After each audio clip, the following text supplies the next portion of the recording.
So we might start a little bit early, okay? Okay. You about to rob somebody? I'm not. I was thinking that. It's just habit. Just habit. It looks like one of those old rides from the 50s, doesn't it? Yeah. The,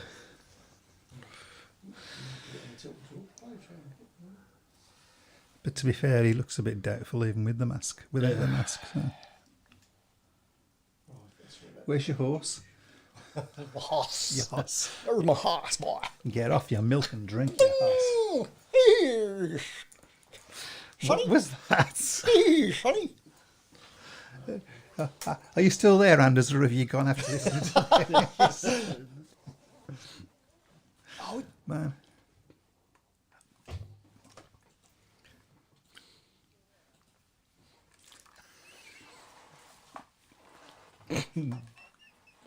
Speedway Tavern.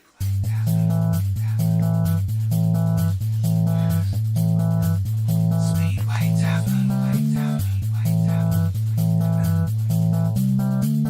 Speedway Tavern. Welcome to the Speedway Tavern. Enjoy your stay. Welcome to the Speedway Tavern. What's the news today? Have a drink, have your say. All opinions here today. Welcome to the Speedway Tavern. Enjoy your stay. Webby, GA, and Matt are here today. Welcome to the Speedway Tavern. Come and have your say.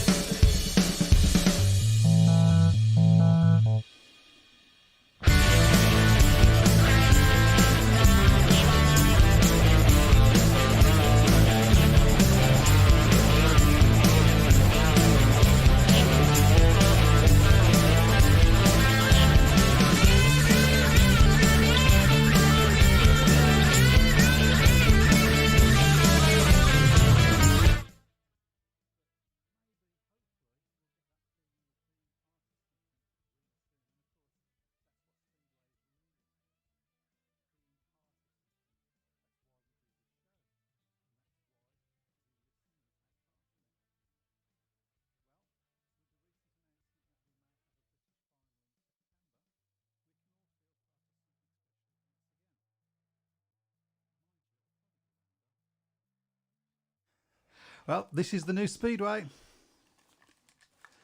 How are we doing, gents? we're fine, thank you. We have with us today in our brand new studio that we sort of gave a bit of a christening last week, and hopefully you got it right now, Chris. In the studio today we have Chris. good evening. We have Matt. Welcome back, Matt. Good evening. Myself, Mike, or GA, or him, and the newly employed Anders Rowe. Hey. Before we sort of carry on with that, and I hope some of you got that joke. No. We should talk a little bit about Speedway World in mourning at the moment with the loss of the 1973 World Champion Jerzy Zakil. He won the World Championship once in 1973 after a run-off with Ivan Major, and it was said that he really never got the recognition that he deserved. Who said that? Well, Ivan Major for one. Lots of people said he was lucky, but as the gentleman across from me said earlier, I've never seen an unlucky world champion. So there you go. Rest in peace, Jerzy. Yeah, probably the one rider that would have struggled to have won the World Championship under the current Grand Prix system. But, I mean, looking down his stats, I mean, I think I've just said to you, haven't I, between 1971 and 1973, he raced against Ivan Major 13 times and beat him 6 times. So on the Polish... and I think Major's... sorry. I think Major went on record in his autobiography as saying that, Suzuki had a fantastic record on the Polish tracks, but just couldn't really transfer it onto the tracks outside of Eastern Europe. Well, that's true for a lot of riders even now, isn't it? So Maybe not so much now, I don't think, but of course he held the tag of Poland's only world champion for a long, long time. I mean, even Thomas Golovic took him a long, long time before he finally managed to get that world championship. But yeah, that's something that at the end of the day, Jerzy Zakiel won a world championship. Nobody can ever take that away from him. Chris, we've got a bit of an echo here, so I don't know whether you can sort that out. Yes, I feel like I'm standing on a. I feel like I'm sitting on announcing at a train station or something. So yeah, I mean that would be interesting to talk about that, wouldn't it? Do you think Ivan Major would have won? How many was it? 6, I think he won. Would he have won 6 in the GP? I think he would have won more than 6, to be honest. And I think he'd say the same thing for Hans Nielsen as well. He would have. Well, he came alive a little bit, didn't he? So yeah. What about Peter Collins? Well, I mean, Peter Collins, people think about Peter Collins, I think that World Championship he won, I think he won every single race coming through from the back, didn't he? Because gassing was never his strong point. And I think you could probably argue Malcolm Simmons may well have won a World Championship under a Grand Prix system because he was a... Yeah. Kenny Carter? The thing with Kenny was, the pressure. Because, I mean, he obviously, probably in a lot of ways, he wanted to win the World Championship. Maybe too much, to be honest. And I think, with that running to rake over old ground, probably he was a bit too preoccupied in beating Bruce Pennell in Los Angeles than concentrating on his on his own race. But no, sad news, and Speedway always mourns one of its own, and a lovely tribute on the Speedway GP website. So rest in peace, Jerzy Zakiel. Absolutely. Before we bore Anders Rowe to death, because he turned 18 this year, so he doesn't know any of these riders that we're talking about. Let's just say hello. How are you, Anders? And are you currently employed? Let's get that out of the way. For those of you that don't know, I think, was it last year or the year before? It was the end of last year, wasn't it? Yeah. I mistakenly said that Anders had been given the sack, and I would, and to my credit, I did at the time say I would have loved the Brummies to have signed you. So there you go. But Anders got in touch with us during the show to say, no, you got that wrong. So, and people have never let me forget it. So neither should they. So Anders, mate, how have you been spending the lockdown and the quarantine?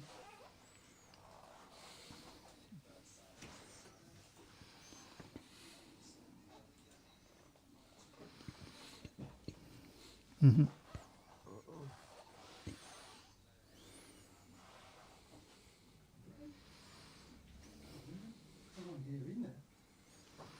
Why can't we?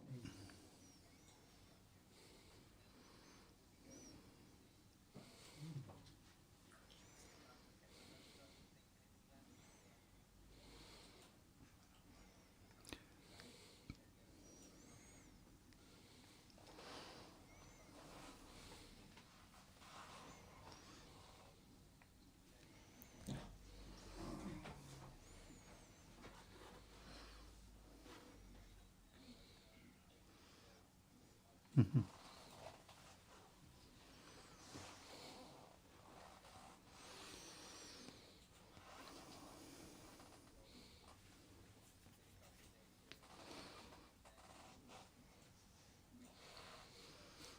Yeah.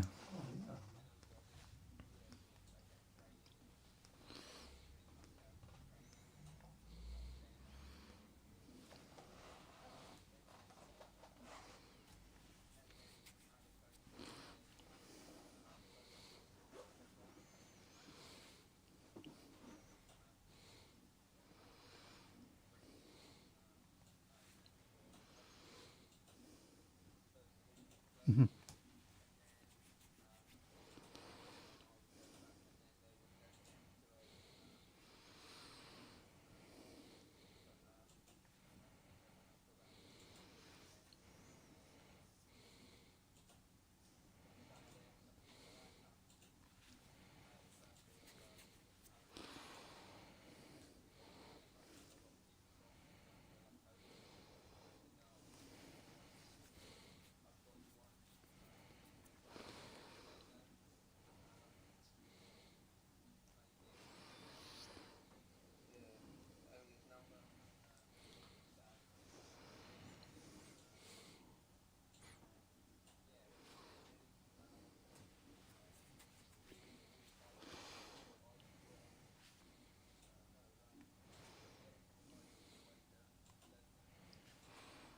Wow.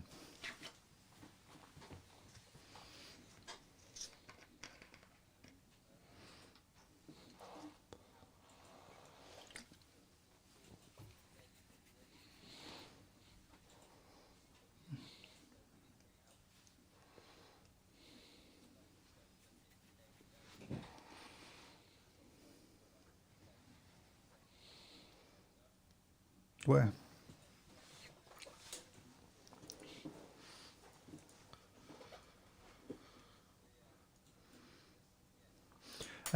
Have you actually raced any meetings yet?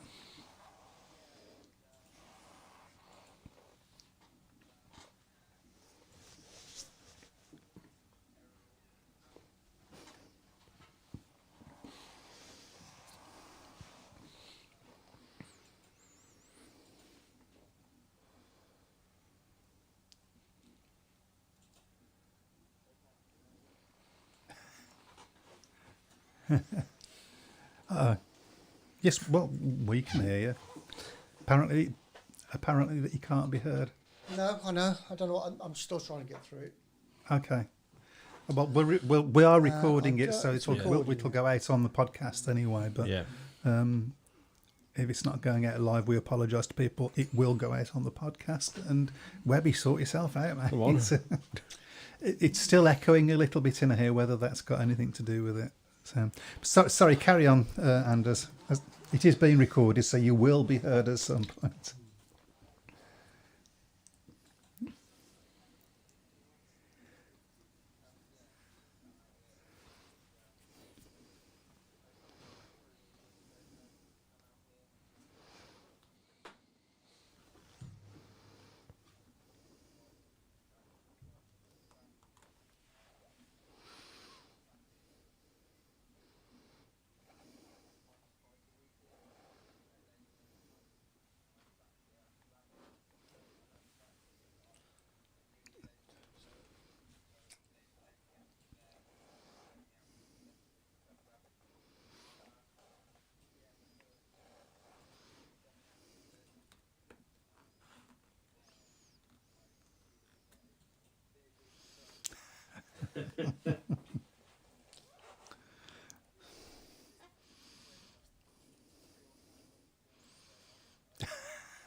Mm-hmm.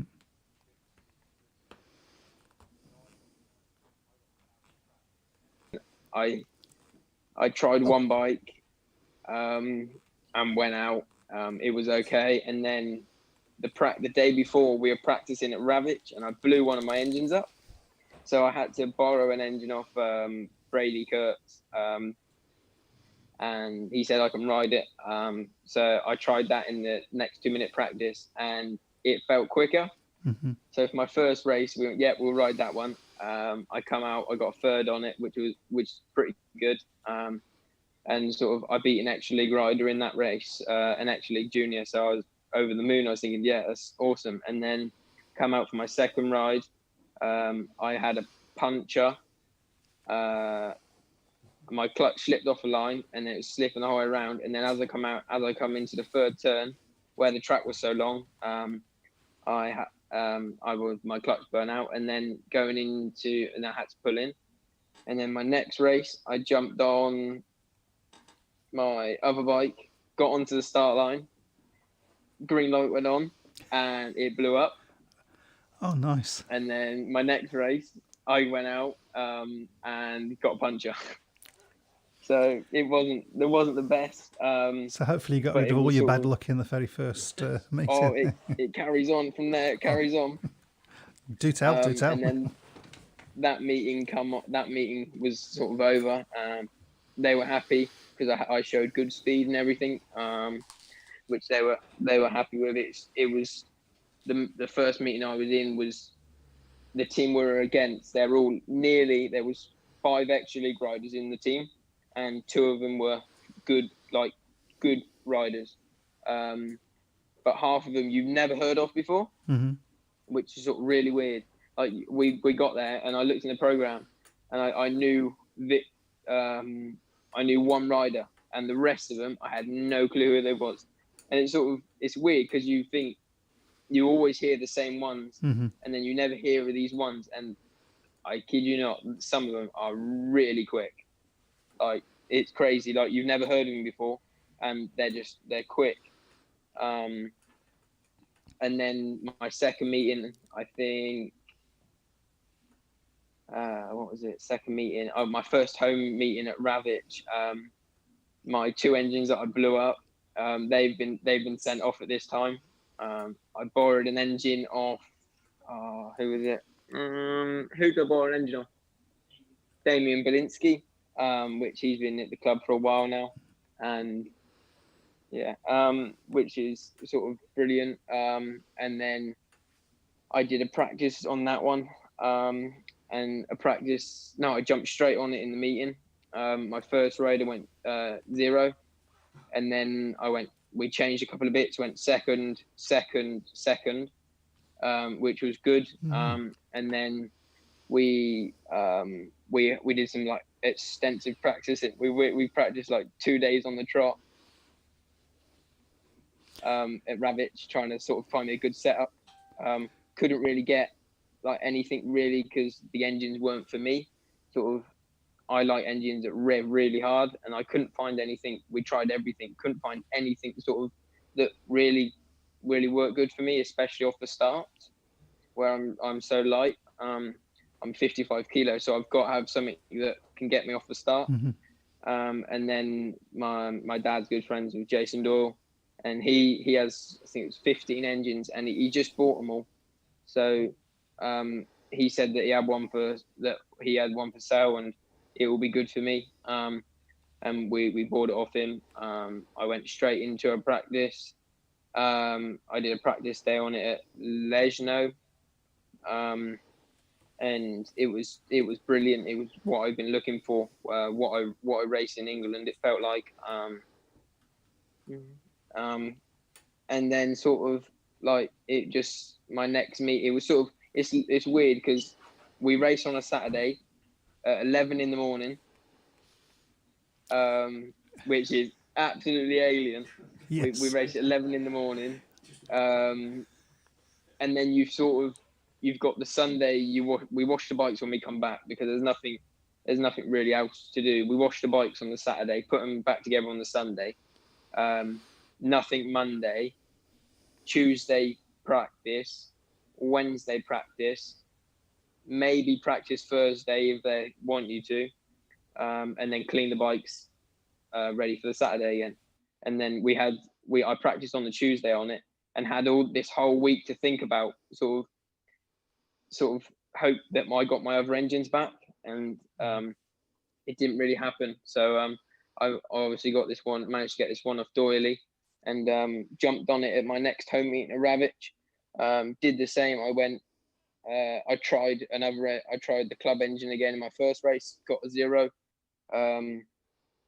Because in the practice I clocked a quicker time on the Legno engine that the team have given me. I clocked a quicker time, so we said, yeah, we'll go with that one. And I went out on my first one, couldn't get it off the start, and sort of was annoyed. In my head, I knew I should have ridden the Doyley's one. Got on Doyley's one and went second, and then we changed something else, and then I went out and me and Bartosz Smektala had a 5-1. So yeah, I beat Bartosz Smektala. I was pretty proud of myself for that one, even though he was in my team. When I come back in, he said he couldn't catch me, and I was pulling away. And it's coming back again. So that was sort of like a big confidence booster, and then I went back out. So yeah, it was, I'm just loving it here. It's really fun. So yeah, it's obviously very different to what you're used to in this country. Yeah, much more, 100%. Much more of a professional sport, from the sounds of it. I think it's good. It's really good as well for you, Anders, that you've been able to get some racing time as well, because this year was really shaping up to be a big year for you. I mean, you obviously signed terms with Somerset, and also, of course, you were going to make your top flight debut with Swindon. So 2020 looked like, to all certain purposes, like it was going to be a good chance for you to really kick on and take that next step in your career. Yeah, definitely. It's sort of when we got the offer from Leisner, it was a no-brainer because really, in theory, I would have been missing a whole season of racing, especially at 18. I need to be on the bike all the time. And one of the management people at Leisner did some research into me and said I was the 8th busiest rider in the world last year. Right. I did 87 meetings or something like that, they said.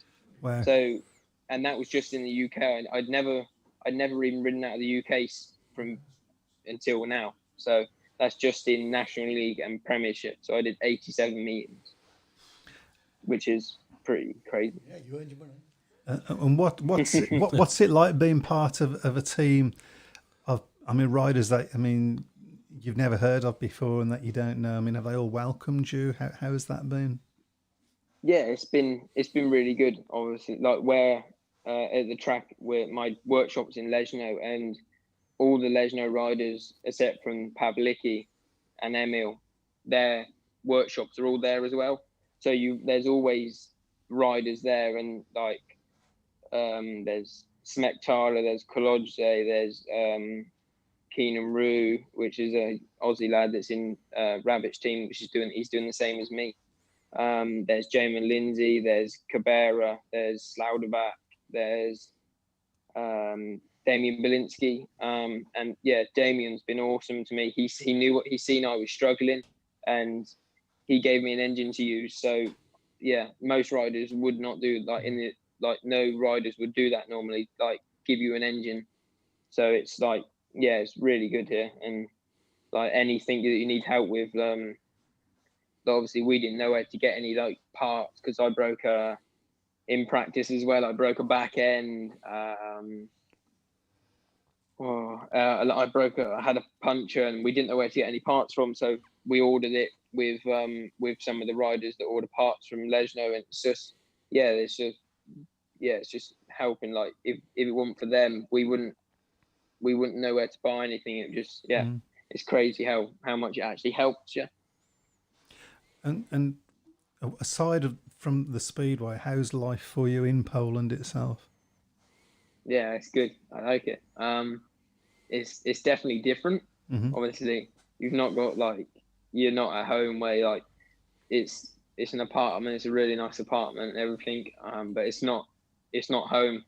But it's sort of it is what it is. You've got to do what you've got to do. And but no, when we got here, we bought 2 push bikes. My dad's come over here for the time we're here. So because I was going to come out here on my own, but I'm happy I didn't, because the first 3 weeks that we had all them problems, I would have proper struggled. So that was like a big thing. He gave up his job to come out here with me, basically 3 months. So yeah, he's given up to come out here, and he likes it, but he's missing everyone at home and stuff. And yeah, but so am I. But it's sort of he's doing it to benefit me, and yeah, it's paying off big time. You could even in my riding, I can feel a big difference in my riding. The way my style has changed completely coming here. Okay. The way it was in England. I can hear from your voice a tremendous amount of sort of confidence that this has given you. Would that be right? Yeah, definitely. Have we got any stuff on the shout box? Most people just listen, but just at the beginning, the software decided to update. Can you believe it? I told you not to press that button, didn't I? I've been on this all day. You see that big red button? Don't ever press that one again, all right? Absolutely.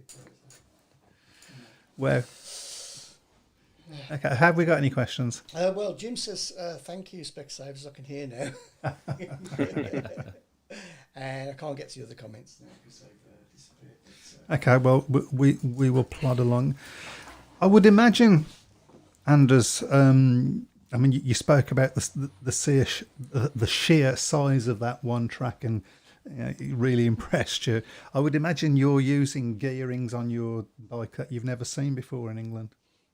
Yeah. Well, we come in with English stuff. I bring my 2 English bikes here, and I turned up, and the smallest sprocket I had was a 54. So we turned up to Ravitch, and Ravitch is smaller than Somerset, but they're running 52s, 53s, which are really small. In England, you don't go below a 55, Right. maybe a 54. So sort of, we come here, and I come here, and I had on my sprocket pile, I had a 64 on, and Simon Sloudback was looking through them. He picked this one out and went, "What's this? Oh, that's for Mildenhall. That one's for Mildenhall."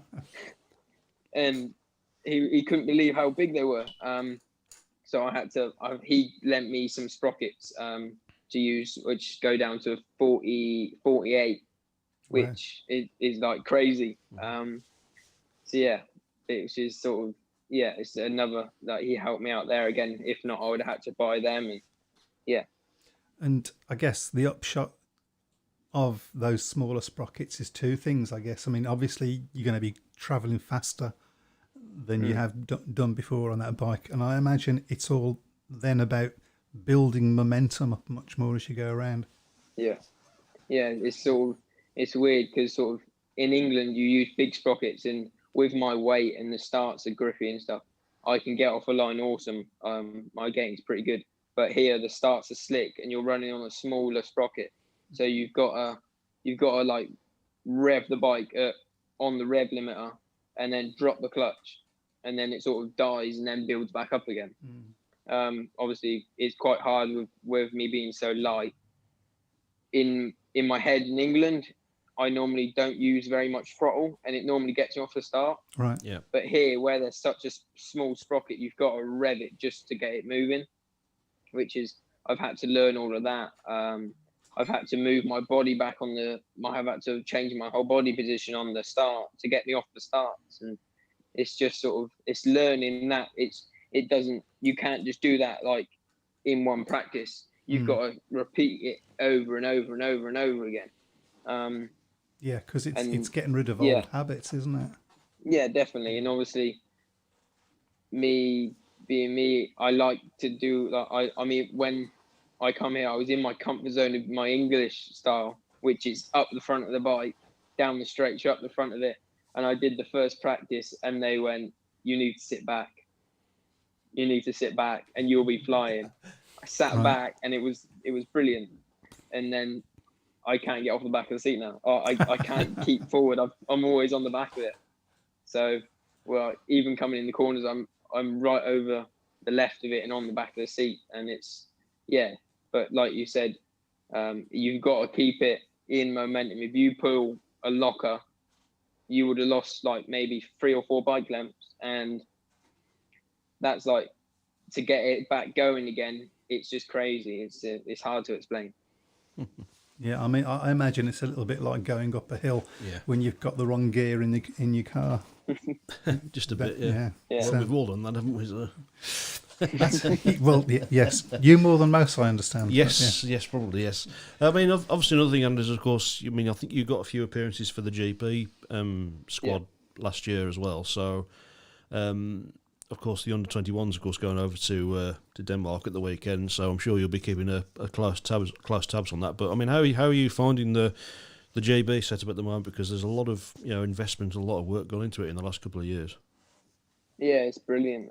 Obviously, last year I did the Kings Lynn Great Britain versus Denmark meeting at Kings Lynn at the end of the year, and that just topped my season off. That did when I got the call to do it. I finished the season on a really good big high. I obviously finished the season at number 2 for Somerset, and I was scoring really good points. And then to go there and scored what I did from, I went there, no expectations, go out last meet in the year and have fun. I won the the thing at Scunthorpe the couple of days before, and I National was just League going Riders. there knowing that I can go there. Yeah, that's it. I was going to say pairs, but I was thinking, no, that's not it. Yeah, I was going there with confidence, knowing that I really like Kings Lynn, and that I can really do something. And yeah, pretty happy with what I did there. And then obviously in the winter we did all the training camps with Team GB and stuff, which is brilliant. Just sort of proved how like fit you've got to be, and sort of I was pretty fit. I was thinking, and I was. So yeah, that was. I've been in the winter. I was training every day of the week, maybe 2-3 hours a day, maybe even 4, just to make sure I'm on top of my game. For when we went to these training camps, and yeah, I was pretty happy with how it went. And we also did the No Limits, what they called, gym days at Loughborough, which are brilliant. And yeah, it was sort of all building up to this season, and then obviously we didn't get going, but obviously now a lot of the GB rounds GB events are going, and I was asked to do the under-19 British one, and this one coming for Denmark this weekend. But I would have loved to have done them, but I just could not do them because I couldn't do them from home in England because I've got all my kit here. I've got one bike at home, and it wouldn't be good to turn up with one bike. And all my engines are here. My English stuff, like English engines, would be no good for here, which we figured that out pretty quick. Yeah. And then yeah, it was sort of I wanted to do them, but we couldn't because I share a van with another rider from Ravitch. So it's not like we could have gone, we're having the van, we're going to the Denmark meeting, and you're gonna have to find your own way there, because it's and we got a meeting where the meeting that Denmark's on the Saturday, and we've got a meeting 7 hours the other way, from 7 hours from Lesno in the complete opposite direction of Denmark, Right. on the Friday. So then we would have to, we did plan this out because the meeting on the Friday was on the Sunday. So we would go, yeah, it's 14 hours from Lesno to Denmark. And then we would just drive straight through the night from Denmark straight to this meeting, and we should make it. But we looked at it like logistically, and yeah, it wasn't happening. Yeah. So I think we you've probably tried. made the right decision there. Somehow. Yeah, we did try, because I sort of, the Danish tracks are like what I sort of like. They're quite grippy, and they're sort of the tracks that I like. But it is interesting, isn't it, that I think that there are quite a lot at the moment of up and coming British riders. It sort of augurs well for the future, don't you think? Yeah, definitely. Yeah, it should be a good future. I've seen a couple of videos from the British youth, and a couple of them 250s are going for it. I tell you, Yeah, I've seen. they're really going for it. I think I've seen one the yesterday or today or something, and they were sort of like they were proper racing each other, giving each other elbows. And I was thinking, fair play. Yeah. Fair play. It's sort of that. When I was that age, it was sort of never like that. It was sort of all lot of sort of gate and go, but they're proper racing for it now, and it's good to see, because over here they've got some quick young kids. They have got some quick young kids on 250s.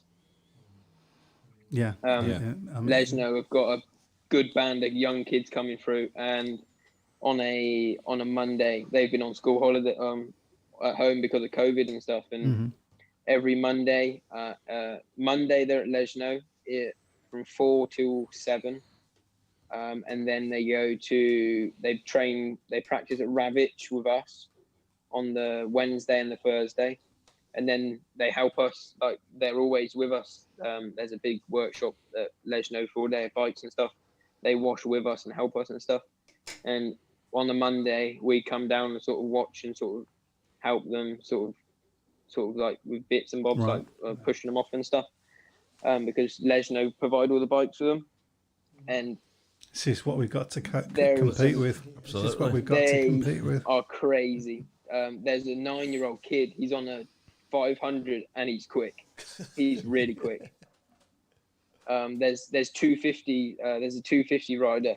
He's really small. They've had to mod the bike so he can fit on it, and he's beaten some of the 15, 16-year-olds on 250s. That's crazy. And he's like, it's unbelievable how quick he is for his age. And over here they have to do the license. To get a license in England, you've got to pay your money and get a license, which is brilliant. Over here, it's more like a car test. You've got to read bits off the rule book.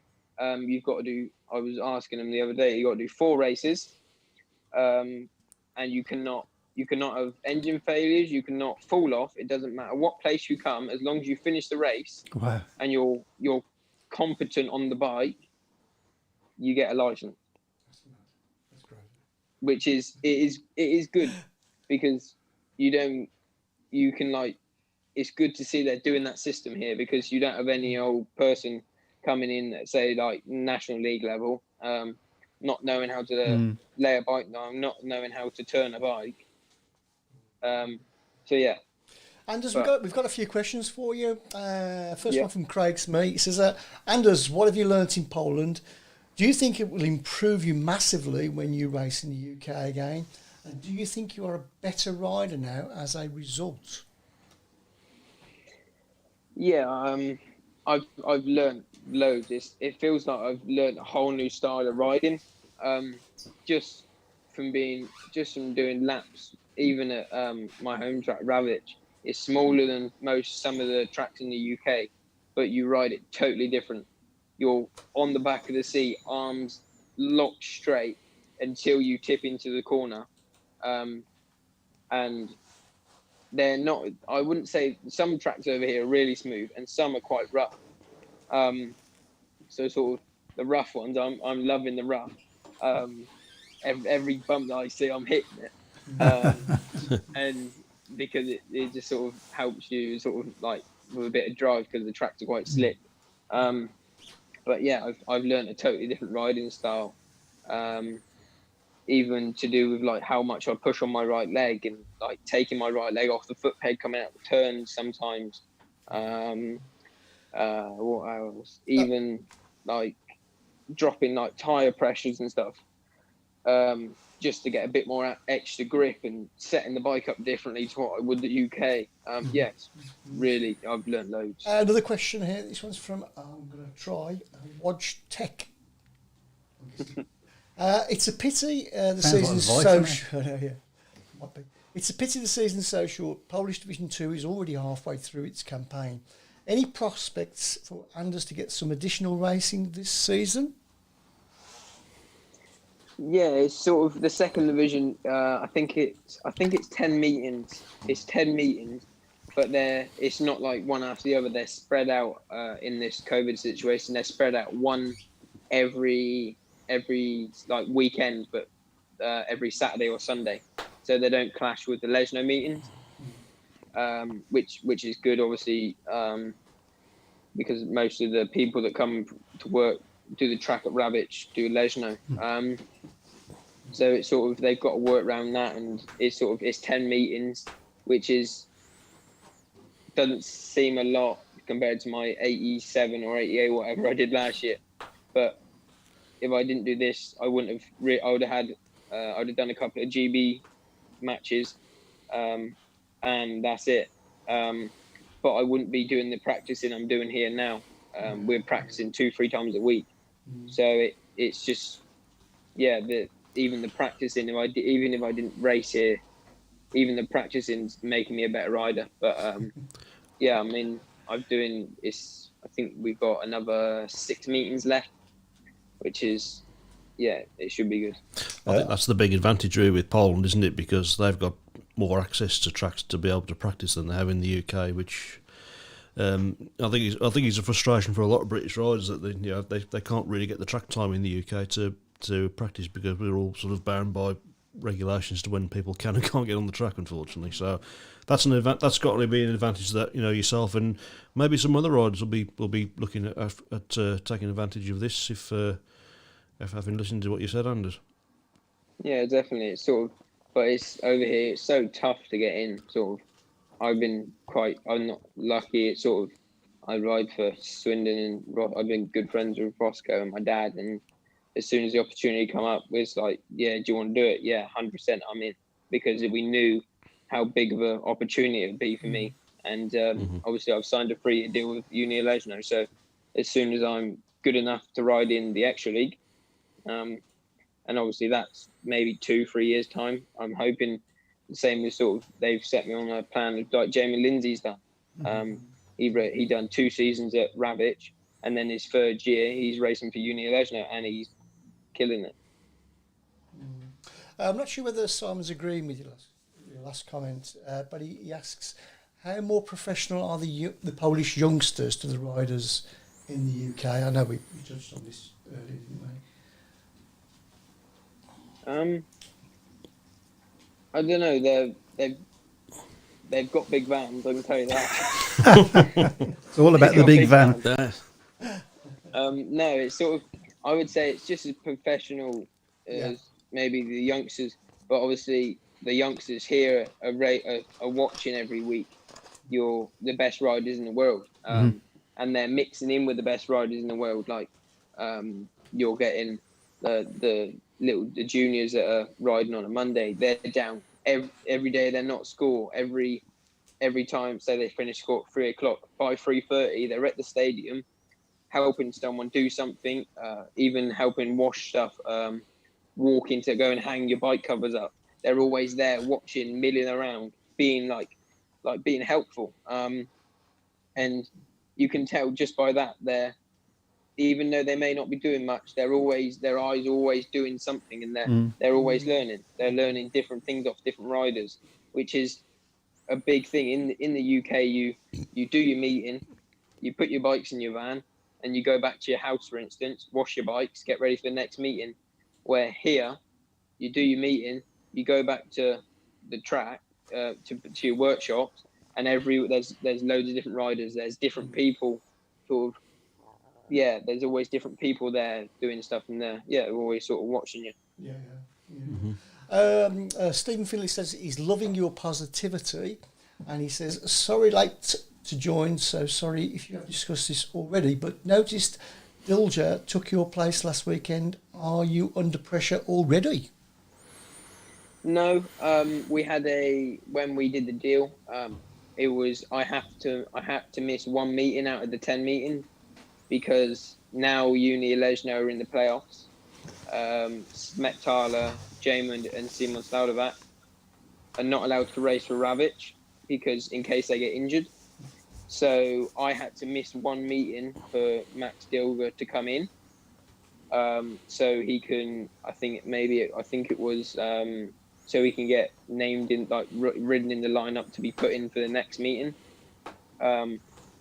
So one of them missed, and the same with Damian Belinsky. He had to miss that meeting as well for another Polish rider to come in to be named in the squad. Say, so when Simon Slaudovac and all that, Jamond and Smettala go, then they take their spots and I have mine back. So it was in the agreement when I signed that I'm going to have to miss 1 meeting, which I was sort of not. It was sort of, it is what it is, and it had to be done if we wanted to do the rest of the 9-10 meetings. So missing 1 doesn't hurt at all. I was there anyway, watching, learning. So sort of, I knew I was going to have to miss 1 meeting to Max or another rider, and but I mean, this weekend we go to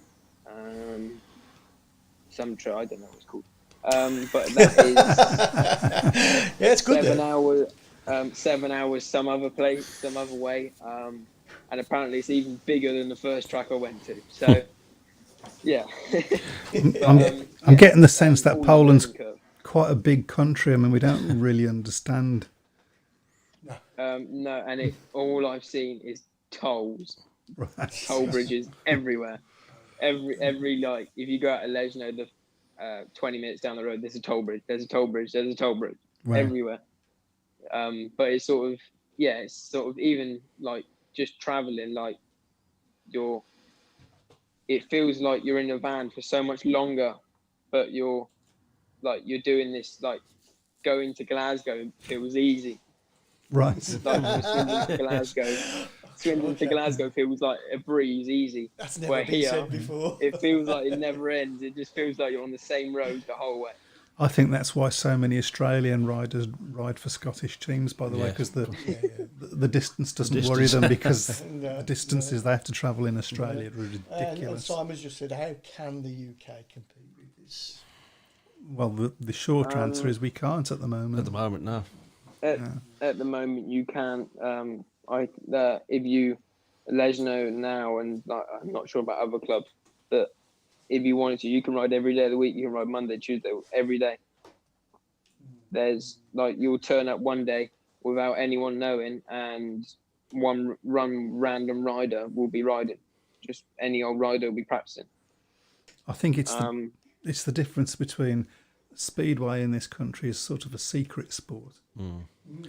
And in Poland, it's the sport.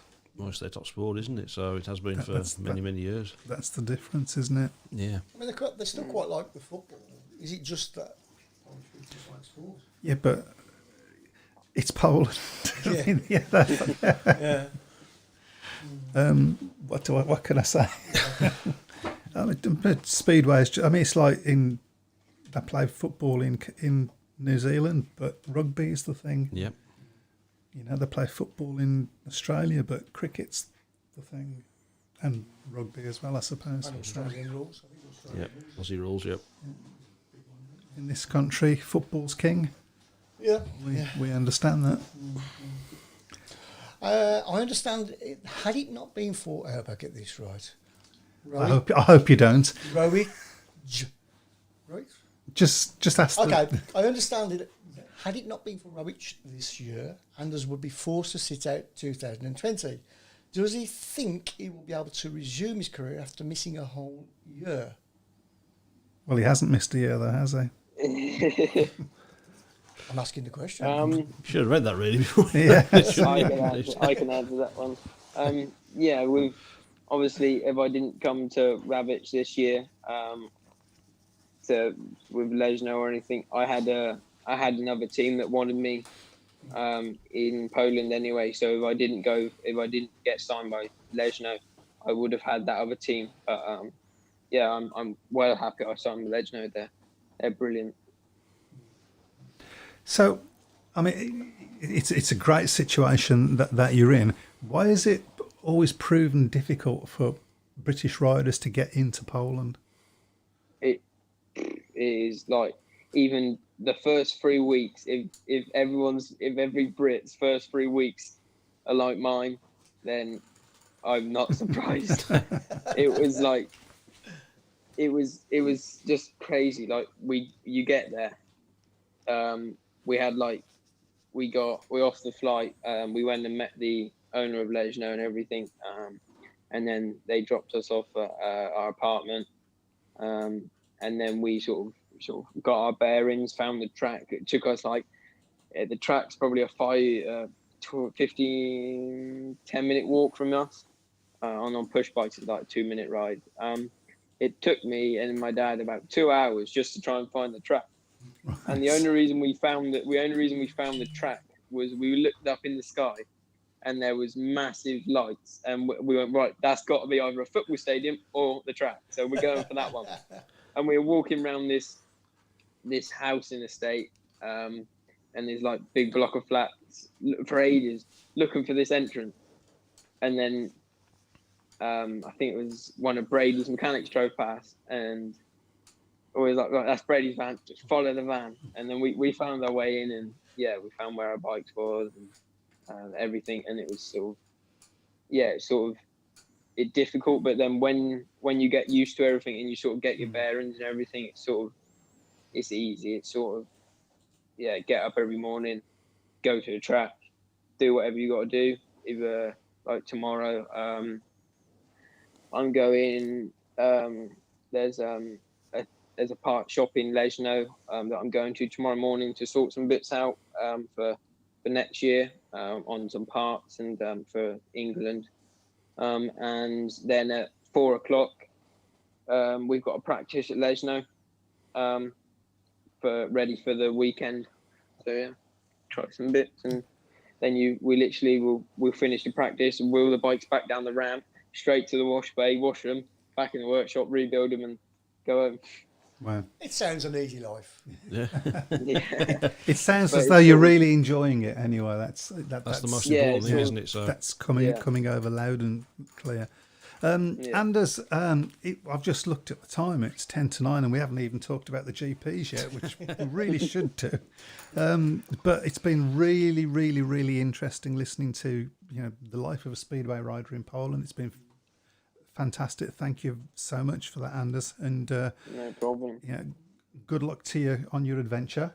Thank you. We're gonna sort of change tack a little bit now and talk about the GPs. You're quite welcome to join in if you want to. Before he does that, it might be a good idea if he mentions his sponsors. Yes, I was coming to that. Yeah. Would you like to give your sponsors a mention? Yeah, obviously I can't thank them enough for what they've done.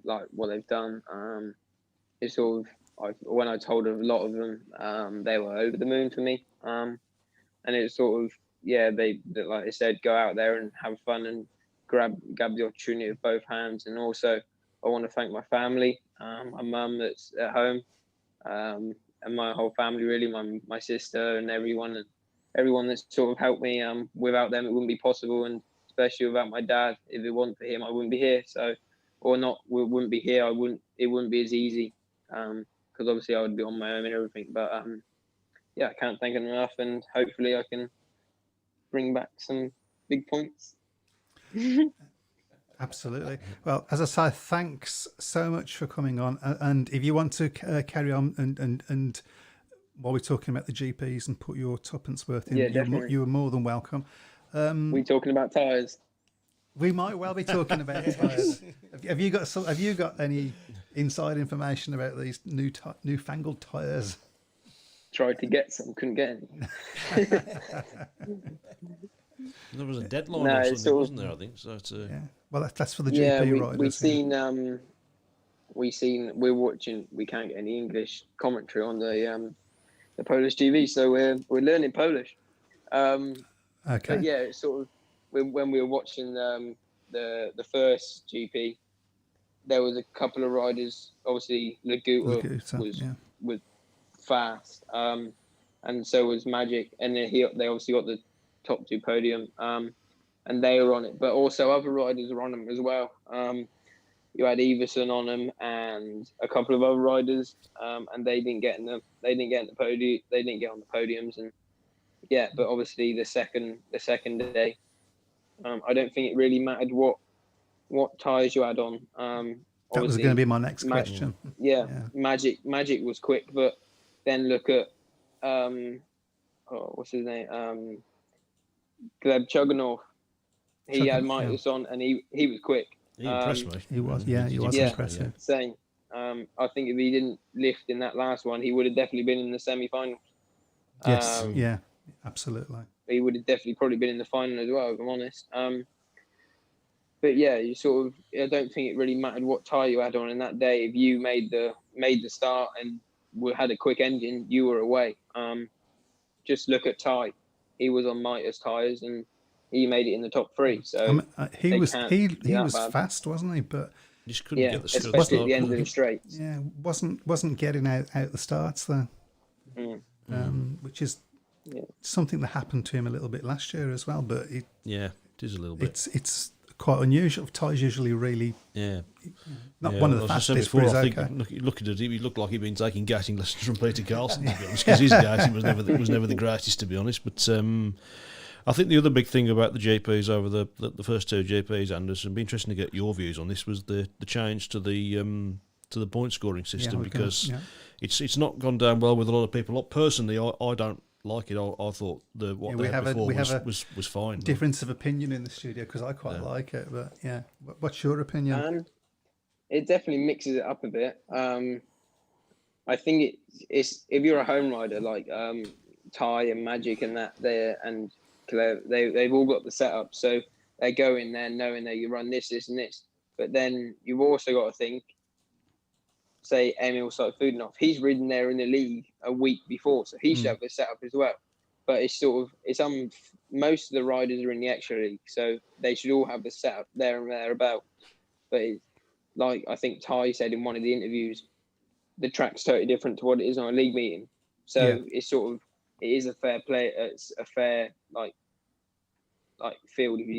But I think maybe a qualifier like they did last year, where you have maybe a 2-minute as quick as you can, see what time you get, and that's the race like you go off. I like that last year, which was it's pretty good. Was you surprised to see? I think it was Artem, wasn't it, in the second GP that in the semi-final he went from gate 3? Yeah, I was a bit surprised by that. And particularly after they'd watered the track, that seemed a strange decision. What do you think, Anders? Was that a strange one for you? Oh, come out. Did you hear that one? Did you hear that, Anders? No, I didn't. Sorry. So Artem Laguta, he chose gate 3 in the semi-final and in the second GP, and I mean, we was thinking that's a bit strange. Yeah. I'm not really too sure, to be honest, but all I can say, it was quick. But he wasn't quick in that one, though, was he? Because no, true.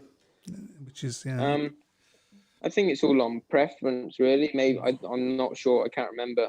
Maybe a couple of races before, I think he went off gate 3 and he won. So it's all on preference, really. Like if you had a good race off that gate and you feel confident on that gate, that you can make a good one, then I've done it. Go for the gate, and if it works, it works. Maybe it will, maybe it won't. But in your head, if you think in your head that gate is good, then go with what you think. So yeah. I mean, I think to be fair to him, I think they overwatered the track a little bit, didn't they? And Possibly, you could argue that. That sort of negated that gate, the outside line. I mean, in fairness, the two meetings were won by the best two riders. There's eight about that. I mean, Laguta looked really fast, quick on the first one there. And I think one of the criticisms of Laguta has been that he's quick out the start, but not so quick when he gets caught up in a little bit of traffic. Which he did show that a little bit in the second GP. And obviously, Magic, well, he knows that track like the back of his hand, doesn't he? So I mean, he was always going to be a big, serious contender in that meeting. Is it too early to say that Bartok Smarzlek is not going to be a two-time world champion this year? Doesn't look as quick, does he? To be honest, no, he doesn't. He got better as the second meeting went on. I think somebody who I thought surprised me with lack of pace was Emil. In the second one, yeah, he got to the semi-finals in the first one, yeah, but was very. I think he only scored 5 points in the second one. Almost looked uninterested. Maybe a little bit. Yeah, I don't know whether all the controversy with the tyres maybe affected him. But, so I mean, the top 3 at the moment is Magic, Artem Laguta, and Ty Woffington, and Ty seems to be. I think he's treating this. It doesn't really matter whether I win a GP. If he's there, if he's in making finals, he's in with a shout. Absolutely. The new scoring system. Yeah, I think there's a lot of frustration from Ty, isn't it? Because he'd had such a fantastic season in 2018, and then last year just never really got going. No. I mean, I was at Cardiff, and he just seemed so low at Cardiff. Because that was the one GP I think he was. He's desperate. He was desperate. He hasn't won that. Obviously. I think wonder whether Chris Harris ever says to him, "I've got something that you've got, I haven't got." But I think Chris Harris would probably swap that for 3 world titles. So do you think he would? Yeah, I think he probably would. Wouldn't you? 3 world titles. I probably would. The, to be honest, the only thinking British about it. rider Yeah. to do 3 world titles, by the way. Yeah, so. absolutely. So, and he's not Australian like some people like to claim he is. He rides with a Union Jack on his bike. That'll do for me. Actually, talking about finals, and you obviously have heard the news that fingers crossed we're going to get a British final this year. Do you think that's something you might be involved in? Would you want to be involved in it? Yeah, I would love to be involved in the British final. Which is, I would love to, but I think you're going to see more of the riders that are normally in it. Sort of, obviously, you've got your Rory Schleins and sort of the riders that have been there for a while that I think they're going to do it. But yeah, I would love to be involved in it. And yeah, I've only ever ridden Ipswich once. So if I could get the chance to ride there again, it would be brilliant, because I know then for a bit more confidence when I go there in the league, hopefully next year, all being well, COVID sort of died off by then, hopefully. Oh God, yes, please. Yes. Yes, please. I don't like wearing face masks. So yeah, hopefully I can get the chance to do it, and that would be brilliant. Obviously, it's sort of, you never know what I could do. I could make 5 starts, and you never know. So yeah, it's all down on the night. So, you think back to that night with Danny Ayres. I mean, I would say that you're at the level that Danny was then, so easily. So I'd love to see it. Very different sort of cool track to what you're doing at the track as moment. well. Yeah, a very different track to. I think you need sitting on the airbags. I think you need to get a few of your cogs back for that one. Yeah.